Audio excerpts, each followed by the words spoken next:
ಶಾಸಕರನ್ನ ಈ ರಾಜ್ಯದ ಜನತೆ ಆಯ್ಕೆ ಮಾಡಿ ಕಳಿಸಿದ್ರು.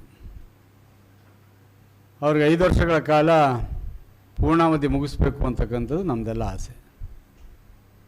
ಆದರೆ ಅದೇ ಪ್ರಕಾರ ಅವ್ರ ಪಕ್ಷ ಅವ್ರು ಯಾರಿಗೆ ನಾಯಕತ್ವ ಕೊಡ್ತಾರೋ ಮಗದೊಂದು ಅದಕ್ಕೂ ನಮಗೂ ಸಂಬಂಧ ಇಲ್ಲದೇ ಇರತಕ್ಕಂಥ ವಿಷಯ. ಅದರಿಂದ ಅಭಿವೃದ್ಧಿಗಳು ಏನೇನು ಕುಂಠಿತ ಆದವು ಅನ್ನೋದು ತಮಗೆಲ್ಲ ಗೊತ್ತಿದೆ. ನಾವು ಅದ್ರ ಬಗ್ಗೆಯೂ ಸಹ ಸಂದರ್ಭ ಬಂದಾಗ ಮಾತಾಡಿದ್ದೀವಿ.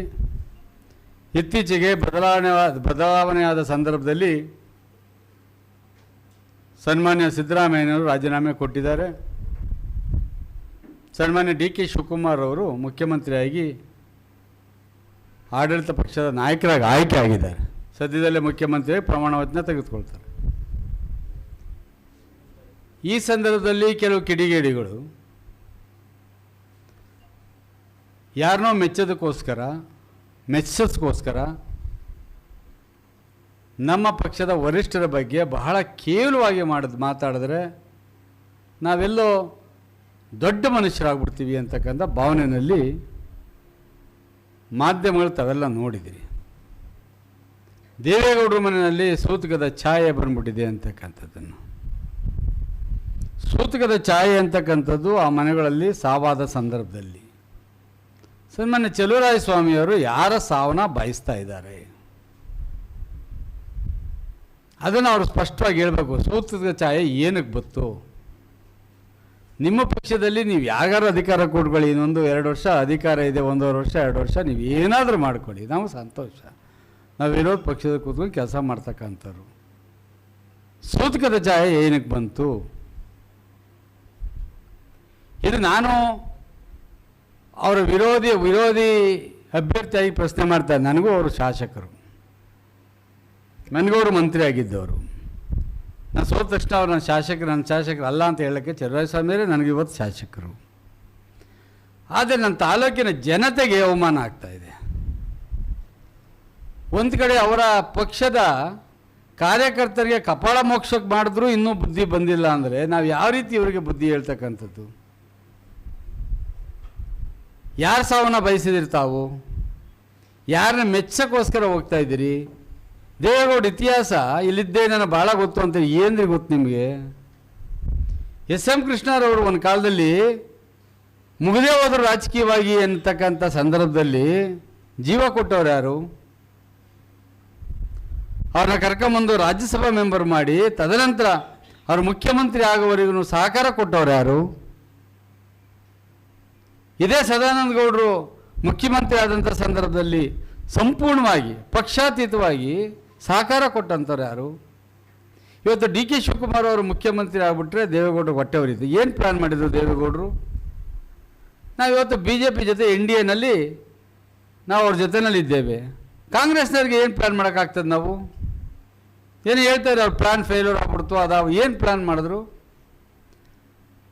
ನಮಗೆ ಕಾಂಗ್ರೆಸ್ ಪಕ್ಷದಿಂದ ಯಾರೇ ಮುಖ್ಯಮಂತ್ರಿ ಆದರೂ ಸಹ ನಮ್ಮ ವಿರೋಧಿನೇ. ನಮ್ಮ ಪಕ್ಷಕ್ಕೆ ನಾವು ವಿರೋಧ ಪಕ್ಷಕ್ಕೆ ವಿರೋಧ ಮಾಡ್ತಾ ಇರ್ತೀವಿ. ಅವ್ರು ಮಾಡ್ತಕ್ಕಂಥ ಒಳ್ಳೆಯ ಕೆಲಸಗಳನ್ನ ಹೊಗಳ್ತೀವಿ, ಮಾಡ್ತಕ್ಕಂಥ ಕೆಟ್ಟ ಕೆಲಸಗಳನ್ನ ತಗೊಳ್ತೀವಿ. ಆದರೆ ಈ ರೀತಿ ಒಬ್ಬ ಅಪ್ರತಿಮ ಹೋರಾಟಗಾರ, ಈ ನಾಡು ಕಂಡಂಥ ಶ್ರೇಷ್ಠ ಆಡಳಿತಗಾರ, ಕನ್ನಡ ನಾಡಿನಲ್ಲಿ ಇವತ್ತು ಯಾರಾದರೂ ಪ್ರೈಮ್ ಮಿನಿಸ್ಟರ್ ಆದರೆ ಒಬ್ಬರೇ ದೇವೇಗೌಡರು. ಅಂಥವ್ರನ್ನ ಇವತ್ತು ಸಹ ಇಳಿ ವಯಸ್ಸಿನಲ್ಲಿ ನೀವು ಡೆಲ್ಲಿ ಬಿಟ್ಟು ಹೋಗಬಾರ್ದು, ನೀವು ಇರಬೇಕು, ನಿಮ್ಮ ಮಾರ್ಗದರ್ಶನ ಬೇಕು ಅಂತಕ್ಕಂಥದ್ದು ಆಡಳಿತ ಪಕ್ಷದವ್ರು ಕೇಳ್ಕೊಳ್ತಾ ಇರ್ತಕ್ಕಂಥ ಸಂದರ್ಭದಲ್ಲಿ ನೀವು ಅವ್ರ ಮನೆ ಸಾವಿನ ಸೂತಕದ ಮನೆ ಆಗಿದೆ ಅಂತ ಹೇಳ್ತಿರಲ್ಲ. ಏನಿದೆ ಇವ್ರಿಗೇನಾರು ಇದೆಯಾ? ಎಲ್ಲಿ ಕೇಳಕ್ಕೆ ಹೋಗಿದ್ರೆ ಎಲ್ಲೋಗಿದ್ರು ಮಾಯಾಮಂತ್ರ ಮಾಡಿಸೋದಕ್ಕೆ? ಇವ್ರಿಗೇನಾರು ಮುನ್ಸೂಚನೆ ಇದೆಯಾ? ಏನಾಗಿದೆ? ಇದನ್ನು ಹೇಳಬೇಕಾಗಿದೆ. ಇದನ್ನು ಬಹಳ ಖಂಡತುಂಡವಾಗಿ ಖಂಡಿಸ್ತೀವಿ ಆತನ ಹೇಳಿಕೆಯನ್ನು. ಇನ್ನು ಮುಂದೆ ಇದೇ ರೀತಿ ಬೇಜವಾಬ್ದಾರಿ ಹೇಳಿಕೆಗಳನ್ನ ಕೊಟ್ಟರೆ ಅದನ್ನ ಪರಿಸ್ಥಿತಿನ ಎದುರಿಸ್ಬೇಕಾಗ್ತಕ್ಕಂಥ ಕಾನ್ಸಿಕ್ವೆನ್ಸಸ್ ಎದುರಿಸ್ಬೇಕಾಗ್ತದೆ. ಆತ ಭಾಳ ತಪ್ಪು ಮಾಡ್ತಾ ಇದ್ದಾರೆ.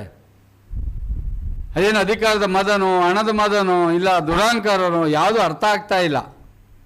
ಬುದ್ಧಿ ಕಲ್ತ್ಕೋಬೇಕಾಗಿದೆ ಇಷ್ಟೊತ್ತಿಗೆ. ಇನ್ನೂ ಕಲ್ತಿಲ್ಲ ಅಂದರೆ ಏನರ್ಥ? ಇವರೇನು ಶಾಶ್ವತವಾಗಿ ಅಧಿಕಾರದಲ್ಲಿ ಕೂತಿರ್ತಾರೆ ಅಂದ್ಕೊಂಡವ್ರ? ಬರಲಿ, ಜನತೆ ತೋರಿಸ್ತಾರೆ.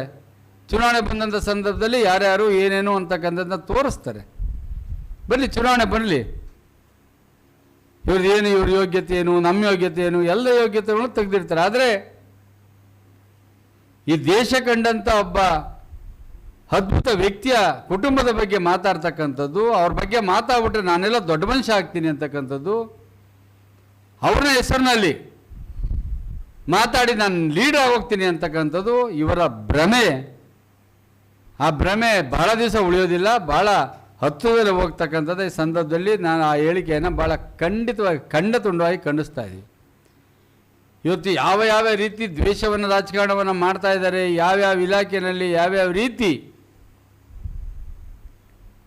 ಅವರು ಎಲ್ಲ ಹಿಡಿತಕ್ಕೆ ತಗೊಂಡು ಕಂಟ್ರೋಲ್ ಮಾಡಿ ಜನಗಳಿಗೆ ಯಾವ್ಯಾವ ರೀತಿ ಹೆಂಗೆ ತೊಂದರೆ ಕೊಡ್ಬೋದು ಅಂತಕ್ಕಂಥ ನಿಮಗೊಂದು ಉದಾಹರಣೆ ಹೇಳ್ತೀನಿ.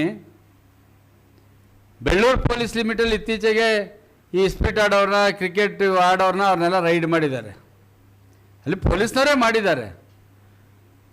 ಅದರಲ್ಲಿ ಇವರ ಕಡೆಯವರ ಮೇಲೆ ರೈಡ್ ಮಾಡೋರ ಕಾರಣಕ್ಕೆ ಇಬ್ಬರು ಪೊಲೀಸ್ನವ್ರನ್ನ ಟ್ರಾನ್ಸ್ಫರ್ ಮಾಡಿಸ್ತೀವಿ, ಸಂತೋಷ.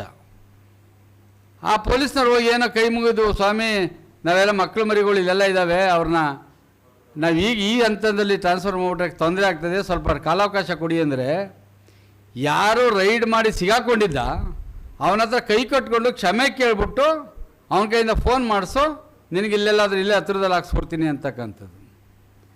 ಅದೇ ರೀತಿ ಒಬ್ಬ ಹೆಣ್ಮಗಳು ದಲಿತ ಜನಾಂಗದ ಸೇರಿದವಳು, ಅವಳು ಆಕೆದು ಕೌಡ್ಲೆ, ಅವರು ನಮ್ಮಲ್ಲಿ ಹೆಡ್ ಕಾನ್ಸ್ಟೇಬಲ್ ಪಿ ಸಿನೂ ಆಗಿದ್ದಾರೆ. ನಾನು ಅವ್ರ ಮಗನ ಮದುವೆಗೆ ಹೋಗ್ಬಿಟ್ಟಿದ್ದೀನಿ ಅಂತ ನನ್ನ ಹೆಂಡತಿ ಅವ್ರ ಮೊಮ್ಮಗ ನಾಮಕರಣಕ್ಕೆ ಯಾವತ್ತೂ ಹೋಗಿದ್ದಾರೆ, ಹಳೆ ಫೋಟೋಗಳನ್ನ ಹಿಡ್ಕೊಂಡು ಇವರಿಬ್ಬರು ಸುರೇಶ್ ಗೌಡನ ಕಡೆಯವ್ರನ್ನ ಮೊದಲು ಇಲ್ಲಿಂದ ಆಚೆ ಹಾಕಿರಿ ಅಂದರೆ ಇದು ಯಾವ ರಾಜಕಾರಣ ಸ್ವಾಮಿ? ಇದು ನಮ್ಗೆ ಅರ್ಥನೇ ಆಗ್ತಾಯಿಲ್ಲ. ಆಗಲಿ, ಇದೆಲ್ಲ ಜನಗಳು ಮತ ಕೊಟ್ಟಿದ್ದಾರೆ, ಅವ್ರ ಅಧಿಕಾರ ಇದೆ, ಅವ್ರು ನಡೆಸ್ತೀನಿ. ನನಗೆ ನಿಮಗೆ ಉದಾಹರಣೆ ಹೇಳಿದಂಥದ್ದು ಇವರ ಅಕ್ರಮಗಳು ಏನೇನಿದ್ದಾವೆ ಅಂತಕ್ಕಂಥದ್ದು. DCC ಬ್ಯಾಂಕ್ನಲ್ಲಿ ಇನ್ಶೂರೆನ್ಸಿಂದ ಇದ್ದು ಬಿಟ್ಟಿಲ್ಲ, ಎಲ್ಲ ತಿನ್ಕೊಂಡಿದ್ದಾರೆ. ಹೇಳ್ತಾ ಇದ್ರು ನಮ್ಮ ಸರ್ಕಾರ ನಾವು ಶಾಸಕರಾಗಿದ್ದಾಗ, BJP ಗೌರ್ಮೆಂಟ್ ಇದ್ದಾಗ, ಮನಮೂಲಿನಲ್ಲಿ ಬಹಳ ಆಗಿದೆ ಅಂತ. ಇವರೇ 3 ವರ್ಷ ಆಯ್ತಲ್ಲ, ಇವ್ರದ್ದೇ ಬಾಡಿ ಇದೆಯಲ್ಲ, ಯಾಕೆ ತನಿಖೆ ಮಾಡಿಸಿಲ್ಲ, ಯಾಕೆ ಯಾರನ್ನೂ ಕಂಡುಹಿಡ್ದಿಲ್ಲ ಇನ್ನೂ? ಪಾಪ ನಮ್ಮ ರಾಮಚಂದ್ರ ಕಷ್ಟಪಟ್ಟು ಕಳ್ತನ ಹಿಡಿದು ಹಾಕಿದರೆ ಅವ್ರ ಮೇಲೆ ಆಪಾದನೆ ಮಾಡೋಕ್ಕೆ ಶುರು ಮಾಡಿದ್ರು. ಇವ್ರದ್ದೇ ಇದೆಯಲ್ಲ, ಈಗ ತನಿಖೆ ಮಾಡಿ ಹಿಡೀಲಿ, ಅದು ಯಾರ್ಯಾರು ಮಾಡಿದ್ರು ಅಂತ. ಯಾಕೆ ಮಾಡ್ತಾಯಿಲ್ಲ ಇನ್ನೂ ಈ ಪರಿಸ್ಥಿತಿ? ಅದು ನಾನಿವತ್ತು ಪಾಪ ಆತನ ಹುಟ್ಟದಬ್ಬ ಇವತ್ತಿರಬೇಕು, ನಾವು ಶುಭಾಶಯ ಕೋರಬೇಕಾಗಿತ್ತು. ಆದರೂ ಸಹ ನಾನು ಈ ಟೀಕೆನಲ್ಲೂ ಸಹ ಅವ್ರು ಹುಟ್ಟದಬ್ಬ ಒಳ್ಳೇದಾಗಲಿ, ಆರೋಗ್ಯ ಚೆನ್ನಾಗಿ ಕೊಡಲಿ ಅಂತ ಬಯಸ್ತಕ್ಕಂಥವ್ರು ನಾವು. ದೇವ್ರು ಒಳ್ಳೇದು ಮಾಡಲಿ. ಇನ್ನೊಂದು ಸಾರಿ ದೇವೇಗೌಡರ ಬಗ್ಗೆ, ಅವ್ರ ಕುಟುಂಬದವ್ರ ಬಗ್ಗೆ, ಕುಮಾರಸ್ವಾಮಿಯವ್ರ ಬಗ್ಗೆ ನಾಲ್ಗೆನ ಉದ್ದ ಬಿಟ್ಟು ನಿನ್ನ ನಾಲ್ಗೆನ ಎಲ್ಲೆಲ್ಲಿ ಕತ್ತರಿಸ್ಬೇಕು ಅಂತಕ್ಕಂಥ ನಮಗೆ ಚೆನ್ನಾಗಿ ಗೊತ್ತಿದೆ.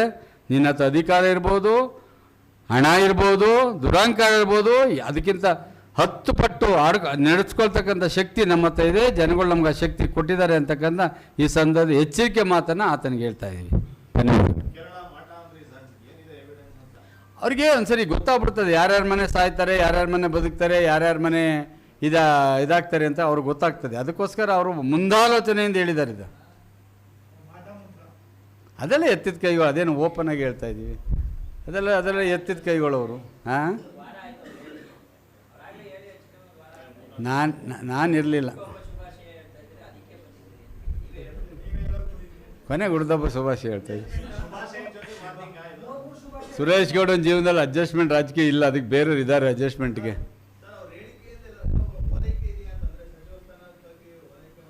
ಓಲೈಕೆ ಮಾಡೋಕ್ಕೋಸ್ಕರನೇ ಇದ್ರ ಈ ಬಗ್ಗೆ ಮಾತಾಡಿರ್ತಕ್ಕಂಥದ್ದು. ಎಲ್ಲಿ ಸಚಿವ ಸ್ಥಾನ ಕೈ ತಪ್ಪೋಗ್ತದೋ ಮತ್ತೊಂದು ತಪ್ಪೋಗ್ತದೆ ಅಂತಕ್ಕಂಥ ರೀ. ಮಂಡ್ಯದಲ್ಲಿ ಶಂಕರೇಗೌಡರಿದ್ದರು, ಮಾದೇಗೌಡರಿದ್ದರು, H.T. ಕೃಷ್ಣಪ್ಪನವರಿದ್ದರು. ಅವ್ರು ಯಾರ ಮನೆ ಬಾಗಿಲಿಗೆ ಓದಿ ಮಂತ್ರಿ ಪದವಿ ತೆಗೆದುಕೊಂಡಿರಲ್ಲ, ಅವ್ರ ಮನೆ ಬಾಗಿಲು ಮಂತ್ರಿ ಪದವಿ ಬರ್ತಾಯಿತ್ತು. ಯಾರಾದರೂ ನೋಡಿದ್ರಾ ನೀವು? ಯಾರಾದರೂ ಹೋಗಿ ನನ್ನ ಮಂತ್ರಿ ಕೊಡಿ ಅಂತ ಕೇಳ್ತೆ? ಮಾದೇಗೌಡರು ಯಾವ ಥರ ನನ್ನ ಮಂತ್ರಿ ಕೊಡಿ ಅಂತ ಕೇಳ್ತಿದ್ರಾ? ನಿಂಗೆ ಯಾವ್ದು ಬೇಕಪ್ಪ ಅಂತ ಕೊಡ್ತಿದ್ರು. ಆ ಥರ ಉಳಿಸ್ಕೋಬೇಕು ಗೌರವನ, ಅದು ಇರ್ತಕ್ಕಂಥದ್ದು. ಇಲ್ಲಪ್ಪ, ಇನ್ನು 2 ವರ್ಷ I wish him all the best. ಈಗ ಆಗಿರೋ 3 ವರ್ಷ ಯಾವಟ್ಟೆ ಬರೀಬೋದು ನಮಗೆ? ಆಗಲಿ ಬಿಡಿ, ಅದಕ್ಕೇನಂತೆ, ಕೊಡ್ತಾರೆ, ಕನ್ಫರ್ಮಾಗಿ ಮಂತ್ರಿ ಆಗ್ತಾರೆ. ಆಗಲಿ, ಬೇಡ ಅಂತ ಹೇಳೋದು. ಆದರೆ ಕೆಲವು ವ್ಯಕ್ತಿಗಳ ಬಗ್ಗೆ ಮಾತಾಡ್ತಕ್ಕಂಥ ಸಂದರ್ಭದಲ್ಲಿ ಇವರು ಈ ರೀತಿಯ ಶಬ್ದಗಳನ್ನ, ಪದಪ್ರಯೋಗಗಳನ್ನ ಮಾಡಿದ್ರೆ ಅದು ಎಂಥವ್ರಿಗಾದ್ರೂ ಸಹ ಅಸಹ್ಯ ಅನ್ಸೋದಿಲ್ವಾ? ಯೋಚನೆ ಮಾಡಿ, ನೀವೇ ಹೇಳಿ. ಯಾರ ಬಗ್ಗೆ ಮಾತಾಡ್ತೀವಿ ಅಂತ ಪ್ರಜ್ಞೆ ಇರಬೇಕಾಗ್ತದೆ.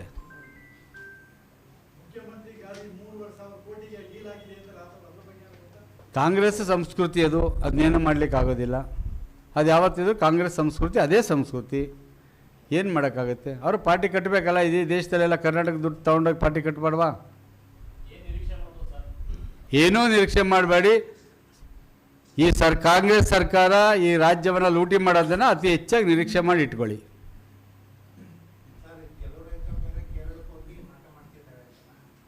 ಅವರೆಲ್ಲ ಎತ್ತಿದ ಕೈಗಳು ಅಂತ ಹೇಳಿದೆ. ಅದೆಲ್ಲ ಇದೆ ಅವ್ರಿಗೆ ಭಾಳ ಕರಗತ ಆಗ್ಬಿಟ್ಟಿದೆ. Old patient is better than new doctor ಅನ್ನಂಗೆ ಅವ್ರಿಗೆ ಈಗ ದೇವೇಗೌಡರ ಮನೆ ಸುತ್ತಕದ್ದು ಬರ್ತದೆ ಅಂತ ಕನಸು ಬಿದ್ದಿತ್ತಾ? ಏನೋ ಮಾಡಿಸಿದ್ದಾರೆ, ಏನೋ ಮಾಡೋಕ್ಕೆ ಹೋಗಿದ್ದಾರೆ. ನನಗೂ ಯಾರು ಶಾಸ್ತ್ರದಲ್ಲಿ ಹೇಳ್ತಾ ಇದ್ದಾರೆ ಮಾಡಿಸಿದ್ದಾರೆ ಅಂತ. ನನಗೆ ದೇವರಾಣೆ ಸುಳ್ಳಲ್ಲ, ನನಗೂ 4-5 ಕಡೆ ಹೇಳಿದ್ದಾರೆ. ನಿನಗೇನೋ ಚೌಡಿ ಮಾಡಿಸಿದ್ದಾರೆ, ನಿನಗೇನೋ ಕೇರಳದಲ್ಲಿ ಏನೋ ಮಾಡಿಸಿದ್ದಾರೆ, ನಿನಗೆ ಯಾರೋ ದೊಡ್ಡ ದೇವ್ರು ಬಂದು ನಿನ್ನ ಕಾಪಾಡೈತೆ ಅಂತ ಹೇಳಿದ್ರು. ಆದರೆ ನಮ್ದು ಯಾವುದೋ ನಮ್ಮ ಡ್ರೈವರ್ ಮಾಡಿದ ತಪ್ಪೋ ಇಲ್ಲ ನಮ್ಮ ತಪ್ಪೋ ನಾವು ಆಕ್ಸಿಡೆಂಟ್ ಆಗಿದ್ವಿ. ನಾನು ಯಾಕೆಂದರೆ ನಾನು ಅವೆಲ್ಲ ನಂಬೋನಲ್ಲ. ನಾನು ಆಸ್ತಿಕನೂ ಅಲ್ಲ, ನಾಸ್ತಿಕನೂ ಅಲ್ಲ. ಆದರೆ ಇತ್ತೀಚೆಗೆ ಹೇಳ್ತಾ ಇದ್ದಾರೆ ಹಲವಾರು ಮಂದಿ. ಎಲ್ಲರೂ ಯಾರಾದರೂ ನಮಗೂ ಕ್ಯೂರಿಯಾಸಿಟಿಗೆ ಹೋಗಿ ಕೇಳ್ತೀವಲ್ಲ, ಸಂದರ್ಭದಲ್ಲಿ ಈ ಥರ ಹುಷಾರಾಗಿರಪ್ಪ, ಹಿಂಗೆ ಮಾಡವ್ರೆ ಅದೆಲ್ಲ ಅಂತ ಹೇಳ್ತಾ ಇದ್ದಾರೆ. ನಾವು ಅದು ಹೆಂಗೆ ಯಾವ ಥರ ಮಾಡೋದು ನುರಿತರ ಹತ್ರ ಕೇಳ್ಕೋಬೇಕೀಗ. ನಾನು ದೇವ್ರಿಗೆ ನಮ್ಗೆ ಒಳ್ಳೇದು ಮಾಡಪ್ಪ, ನಂಬಿದ ಜನಕ್ಕೆ ಒಳ್ಳೇದು ಮಾಡಪ್ಪ ಅಂತೀನಿ ಹೊರತು ನಮ್ಮ ಶತ್ರುಗಳಿಗೆ ಕೆಟ್ಟದ್ದು ಮಾಡೋ ಅಂತ ಕೇಳ್ಕೊಳಕ್ಕಿಲ್ಲ. ಭೂಹಗರಣ ತಮಗೆ ನಾನು ಅವತ್ತೇ ಹೇಳಿದ್ದೆ. ಭೂಹಗರಣ ಅವತ್ತೇ ಹೇಳಿದ್ದೆ. ಇದು 300 ಎಕರೆ ಅಲ್ಲ, 400 ಎಕರೆ ಅಲ್ಲ, 1000 ಎಕರೆ ಆಗಿದೆ. 1000 ಎಕರೆ ಇವತ್ತು ಲೋಕಾಯುಕ್ತರು 1000 ಎಕರೆ ಅಂತ ಹೇಳಿ ನಾನು ಹೇಳ್ತಾ ಇದ್ದೀನಿ. 2-3 ಎಕರೆ ಆಗಿದೆ.